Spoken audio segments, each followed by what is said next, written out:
Pues miren, ya, normal. Tenemos una fuente, valor máximo es 100 raíz de 2, es decir, 141.42. Coseno de 50t, o sea, la frecuencia 50. Tenemos esa es la fuente de voltaje, esa es senoidal. Tenemos aquí un arreglo de resistencia con inductancia y un arreglo de condensador con resistencia. Entonces, 5 ohmios, 2 ohmios, 2 milifaradios y 0.2 henrios. Y vamos a calcular las potencias, de todos de estos elementos.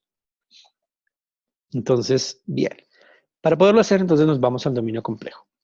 Normal. Entonces, pero vamos a resolver este circuito en valores RMS. Entonces, en lugar de poner pasor de voltaje como 100 raíz de 2, entonces solo pongo el valor eficaz, que es 100, o sea, esto dividido raíz de 2 es 100. Ángulo 0. Entonces, voy a resolver el circuito en valores RMS. Entonces, esa es la única diferencia con respecto a los circuitos anteriores. Resistencia queda igual. Inductancia J omega L, entonces son 50 por 0,2, eso da J10. Condensador. Entonces tenemos 1 sobre J omega C con 50 y ese condensador de 2 milifaradios nos da menos J10. Resistencia queda igual. Perfecto, entonces ya tenemos nuestro circuito en el dominio complejo. Y en valores RMS van a dar todas las corrientes y los voltajes. Y entonces venimos acá. Calculemos entonces, por ejemplo, claro, para calcular potencia, pues calculo corrientes, ¿no? Pues generalmente siempre que tenemos voltajes y queremos calcular potencia, entonces vamos a calcular corrientes. Supongamos que vamos a calcular la potencia aquí en esta rama, la potencia aquí en esta rama, y luego la potencia total de todo el circuito. Entonces, claro, como aquí sí hay diferentes términos de potencia, entonces aquí es más largo. En circuitos DC, pues sería simplemente potencias reales y ya salía todo. No, aquí es más largo. Entonces, veamos. Impedancias. Supongamos que toda esta impedancia la llamamos Z1. Entonces son 5 con J10. Si lo queremos ver en... Esto generalmente los damos en rectangular, ¿no? Si lo queremos ver en polar, lo que pasa es que quiero que vean muy bien este ángulo para hacer unas conclusiones al final. Entonces, si lo queremos ver en polar, sería así. Pero recuerden que siempre las expresamos en rectangular. Bien. Ahora calculemos corrientes. Entonces, pues la corriente I1 sería BS sobre Z1. Entonces, 100 ángulo de 0 sobre 5 más J10. Haciendo esas divisiones, miren, esta está en polar, esta está en rectangular, entonces generalmente lo que uno hace es pasar los dos a polar y divide. Entonces les da esto. Amperios RMS porque la fuente está en RMS. Bien. Entonces noten, da 8,94 con ángulo de menos 63. Entonces como este era 0 y este es menos 63, o sea, esta está atrasada 63.43 grados con respecto al voltaje, porque estaba en un componente que tiene inductancia. Entonces ahí van haciendo coherente todas las cosas, ¿no? Y 2, bueno, pues lo mismo, BS, pero sobre Z2. Entonces, calculamos todo y nos da este valor. Otra vez, noten, este da un ángulo positivo y este era 0. Entonces, la diferencia entre estos dos, noten que la corriente está adelantada a 78.69 grados con respecto al voltaje, porque hay un componente capacitivo. Bien. Si fuera puro capacitivo, no hubiera resistencia fuera 0, pues daría 90. Pero no es capacitivo puro, tiene una resistencia, entonces da 78.69. Bien, total, entonces suma, I1 más I2. Entonces sumamos estos dos fasores. Generalmente lo que uno hace es pasa a rectangular este, y luego suma los rectangulares y vuelve y lo pasa a polar. Y entonces les da esto. Bien, entonces da 613 con ángulo de 1525. Miren que no, I1 más I2 no es la suma de las magnitudes, ¿no? Esta más esta no, esta no. No, son números complejos, así que mucho cuidado. Y los ángulos no son simplemente la suma, ¿no? Cuidado porque son números complejos, entonces no se pueden sumar así tal cual. Y T, y total, es I1 más I2, la corriente que entrega la fuente. Entonces, miren que este ángulo dio positivo con respecto a este, ¿no? Significa que toda esta carga, ¿cierto?, hace que la corriente esté adelantada a 15.25 con respecto al voltaje. ¿De acuerdo? Entonces esta ya es la corriente total, que es la corriente de toda esta impedancia. Es como si hiciéramos el paralelo de esta impedancia y dividiéramos la fuente entre toda la impedancia. Y nos da una corriente que está adelantada. Entonces, cuando la corriente está adelantada, ¿esto qué es? ¿Capacitivo o inductivo? Capacitivo. Corrientes adelantadas es capacitivo. Corrientes atrasadas, miren aquí, corrientes atrasadas, ¿cierto? Es inductivo. Corrientes adelantadas, capacitivo. El total, ya combinándolo todo, le ganó, podríamos decirlo así, le ganó la capacitancia en esta combinación, ¿no? En otras combinaciones ganará otra, pero en esta combinación ganó la capacitancia y quedó la corriente adelantada a 15.25, la total, con respecto al voltaje que caía aquí. Entonces podemos decir que si hiciéramos la combinación en paralelo de estas impedancias, seguramente nos queda una resistencia, ¿cierto? O sea, algún número real, menos J algo, al hacer todo esto completo. Y ese menos J algo tendría que ser por el condensador. Bien. Bueno, notemos eso aún más viendo potencia. Entonces ya tenemos corrientes, miren, entonces están todas las corrientes. Entonces ahora calculemos la potencia. Entonces calculemos la potencia en esta primera rama para toda esta impedancia. Entonces, pues, como vimos anteriormente, sería el voltaje de la fuente por la corriente que pasa por allí. Esto tiene que estar calculado en valores eficaces. Listo, entonces hago B por I. Entonces B es 100 ángulo de 0 por I conjugado. Ojo con este. Entonces, como el conjugado para esto simplemente es cambiarle el signo acá, ¿no? Entonces, cuidado con los conjugados. Hagan muy bien esos conjugados, ¿no? Entonces, le cambio el signo y queda 63,43. Claro, muy simple. 100 por 894, pues es 894. Bueno, aquí había más decimales. 894.42. Ángulo de 0 más el ángulo de este más el ángulo de este les da 63,43. En polar. En rectangular es 400 más J800. Entonces, ya tenemos la potencia compleja en esta rama.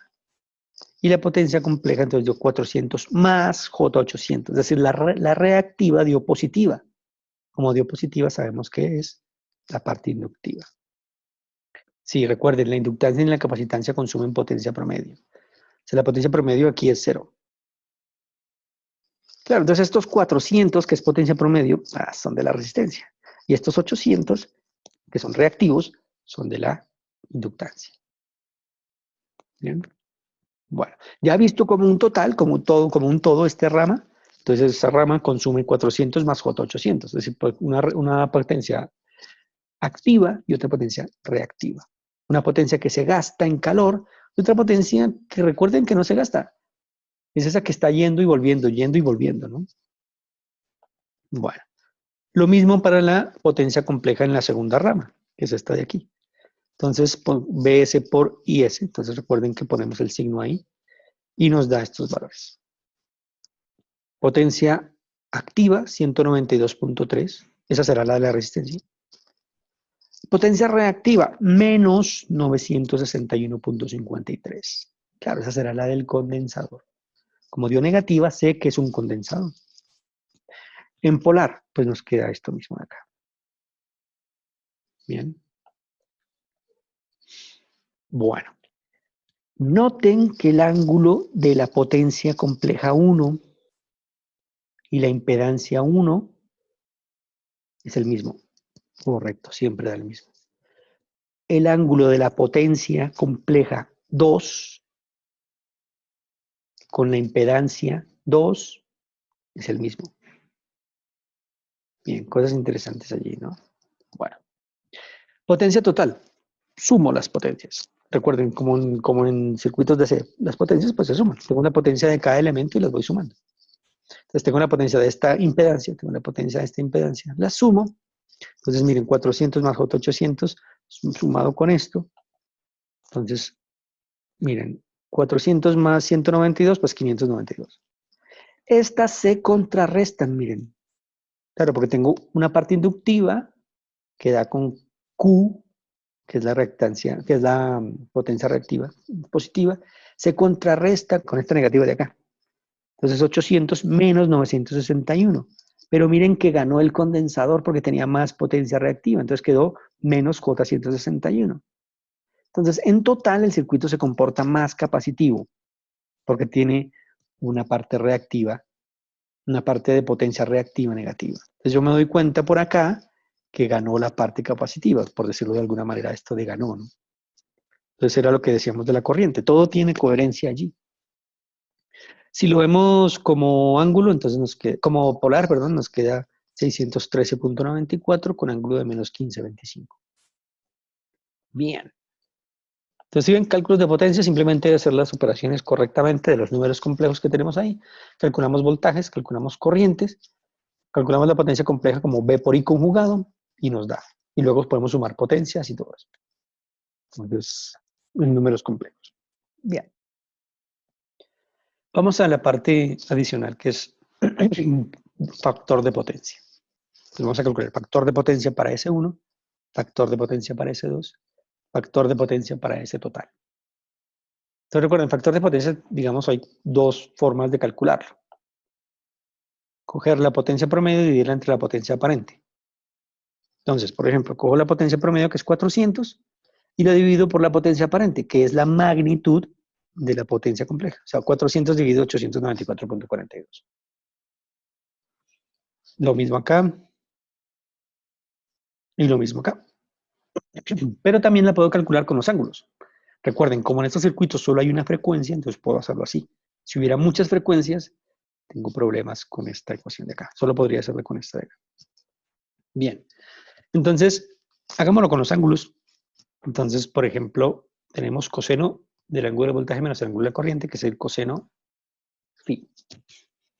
Entonces, el ángulo del voltaje es 0 en esa carga, en la primera, menos el ángulo de la corriente, que vale menos 63,43. O sea, 0 menos 63,43 da 63,43 positivo. Claro, es el ángulo de la potencia compleja, que es el mismo ángulo de la impedancia. Entonces, coseno de 63,43. Eso da 0,44.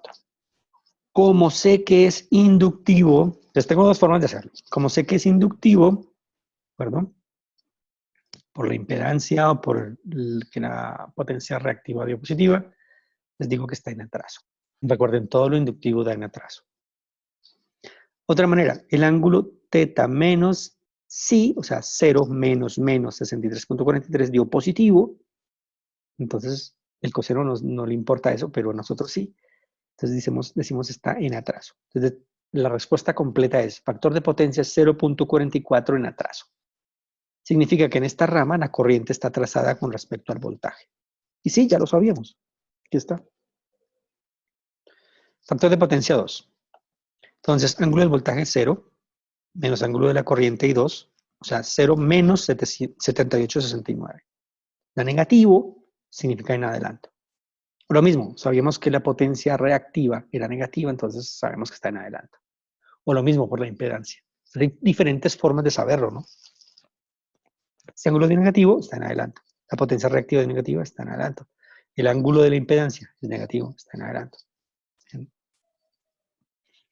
Y el total, factor de potencia total. Entonces uno podría pensar, pues como las potencias se sumaron, el factor de potencia total es la suma de los factores de potencia. No, claro que no.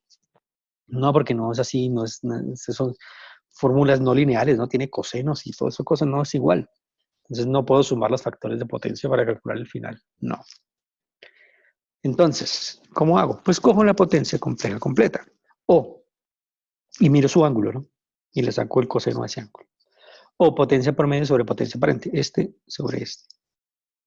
O ángulo del voltaje 0 menos el ángulo de la corriente, que es 15,25. 0 menos 15,25 da menos 15,25. Le saco el coseno a eso y da 0,96. ¿Cómo sé que está en adelanto? Porque este ángulo es negativo. Siempre resto primero el voltaje menos la corriente. El ángulo del voltaje menos el ángulo de la corriente. O miro que la potencia que era reactiva era negativa. Digo, está en adelanto. Entonces, miren, teníamos una carga que estaba en atraso, otra carga que estaba en adelanto, y en total ganó la que estaba en adelanto. Pero miren que se acercó al 1, ¿no? Se hizo como un contrapeso, ¿no? La parte inductiva hizo un contrapeso a la parte inductiva y llegó a 0,96, casi que llega a valer 1. Recuerden que si vale 1 es una resistencia pura.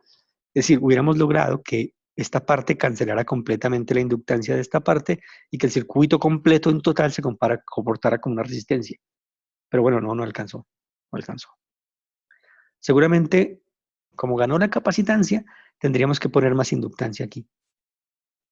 A medida que vayamos aumentando la inductancia, podríamos hacer acercar esto a 1. Bien.